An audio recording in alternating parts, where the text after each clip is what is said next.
ഈ പട്ടയ പ്രശ്നങ്ങൾക്ക് ശാശ്വത പരിഹാരമായി UDF അധികാരത്തിൽ വന്നാൽ ഇടുക്കി ജില്ലയിലെ മുഴുവൻ ആളുകൾക്കും ഉപാധിരഹിത പട്ടയങ്ങൾ എഴുതി പിണറായി വിജയൻ സ്റ്റേജിൽ നിന്ന് പറഞ്ഞതുപോലെ 21 ഇലക്ഷനിൽ UDF അധികാരത്തിൽ വന്നാൽ ഉപാധിരഹിത പട്ടയം എല്ലാ സംഘടനകളും മാറ്റും.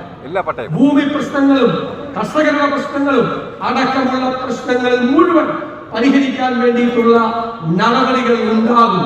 ധൈര്യമായിട്ടിരിക്കുക.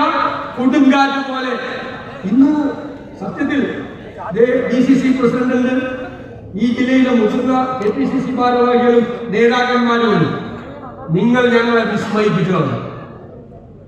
തൊടുപുഴയിലും അടിമാലിയിലും കട്ടപ്പനയിലും ഇന്ത്യൻ നാഷണൽ കോൺഗ്രസ് ഈ ജില്ലയിലെ ഏറ്റവും വലിയ കരുത്തുറ്റ പ്രസ്ഥാനമാണ് എന്ന് നിങ്ങൾ തെളിയിച്ചു.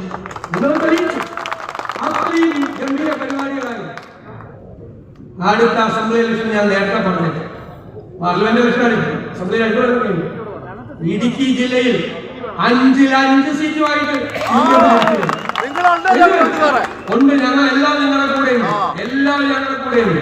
നമ്മൾ ഒരുമിച്ച് ഒരു ടീമായിട്ട് നിന്ന് ഒരു കാലത്തും ഇല്ലാത്ത ഉജ്ജ്വലമായ വിജയം നമ്മുടെ ജില്ലയാണ്. കോൺഗ്രസിന് വേദികളുള്ള, കോൺഗ്രസ് കരുത്തുറ്റ കോൺഗ്രസിന്റെ കോട്ടയാണ്. ഈ കോട്ടയിൽ ഒരു പൂർണ്ണ പോലെ ഒരാളെയും സമ്മതിക്കില്ല എന്നുള്ള പ്രഖ്യാപനം കൂടി ആകണം ഈ റിസൾട്ട്. ഞാൻ നിങ്ങളെ എല്ലാവരെയും അഭിവാദ്യം ചെയ്യുന്നു.